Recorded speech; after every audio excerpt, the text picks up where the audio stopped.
In today's video, I'll show you how you can kick people off of your Netflix account. So if this video does help you out, please do leave a like, subscribe, and comment down below so we can push it to more people. So what you need to do is be logged into Netflix on your computer. Now scroll all the way up and go to your profile and click on account. When you do that, you'll see your Netflix account settings. Now there are a couple of things you can do here. The first thing being you can sign out of all devices. So if you go and click on that, it's going to open up a new window which gives you the option to sign out of all devices.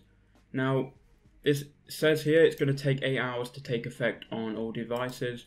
After 8 hours though, all of the people that are logged into your Netflix account would have been logged out. Now this is great if you log them into the account and they don't know the password, but if they know the password, they can just simply relog into your account. So what you can do is you can click sign out. And then what you can also do is you can change your password up here. So if you go up to here, you can click change password, and then you can change your password here. Enter in your current password, enter in a new password, and click this box here which says require all devices to sign in again with the new password. And that's all you've got to do, guys. So if that did help you out, please do leave a like, subscribe, comment, and I'll see you all in the next one.